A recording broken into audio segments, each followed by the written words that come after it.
Zdaj smo bili na Pašmanu en teden in smo najeli gumico in smo šli do Kornatov in tam je en lokal na teh otokih, a veš, ko parkiraš se z jahto, pa prideš malo jest, pa tako. Vi ste z jahto? Z gumico, ja. Z gumenjakom, ok. Gumico smo imeli na jahti. In smo šli tja na zajtrk in tako ful je lepo, ful je mirno, res kristalno čista voda.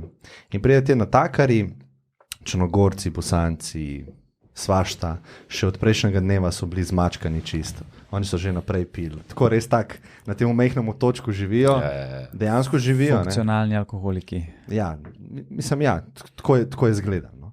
In smo se pogovarjali s tem enim natakarjem in je tako čist mim grede rekel, ja, lani sta bila Beyoncé pa Jay-Z, pač tukaj sta jedla, jaz sem jih stregel. Presko, da povej to zgodbo, a ne tako do potankosti.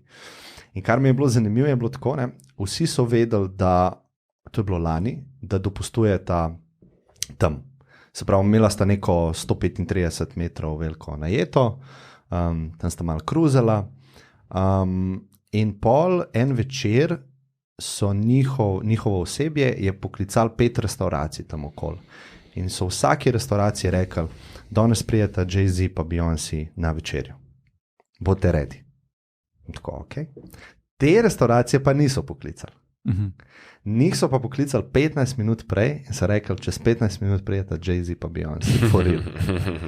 In ta na tak razlago, tako vrt, razfukan. Jaz bom danes klical eno ljubljansko restauracijo. 5. Čez 15 minut prijeta Beyoncé pa Jay-Z. Neš. Akcija. Takrat tako je. Ja, vem. Ampak lahko bi pa prank del. Ja. No in vse razfukan, še neki gosti, tam oni so mogli zapreti en del cele restauracije in podobno. Ne? In ona dva prideta in ona je imela rojstni dan, mislim, da 39. In naredijo oni cel meni, ne vem koliko hodov, vse bazira na teh na jastogih, škampih in podobno. In ta natakar pride, se predstav, ona nek klobuk gor, ono frizuro imel tako ful veliko. In prinese prvo predjed in ona tako, jaz sem pa alergična na mehkužce. In oni v kuhno, vse menite takoj. A ja, predtem je pa šef prišel v kuhno in on je rekel, zdaj pa se ful potrudite, ker sta Beyoncé pa Jay-Z. On ni hotel panike delati. On je sam rekel, da ste mi naredili najboljšo večerjo v zgodovini te restauracije. Da ni bilo prešer, ja, veš. Tako da ful mi je bilo zanimivo. Pa je tako razlagal, ko so se njim da gremo se slikati in podobno. Ne. In sem prav tako razmišljal, ta level slave, ker ti kamorkoli prideš, folk od tebe želi ali reakcijo, ali neki. A veš, vsi v tebe neki drezajo, zato ker za njih je to zelo unikaten moment v življenju. Za tebe je pa to tako skos. S komorkoli imaš stik v življenju. Ne? In sem prav tako razmišljal, koliko mora biti to naporno, ko hočeš sam mal miru, a ne? In pa je rekel, on je sliko njo, ki je tako gledala morje tam sama na pomolu, veš, tako malo se je hotla umakniti. Vsi so pa slikali med tem, ko to dela. Ne?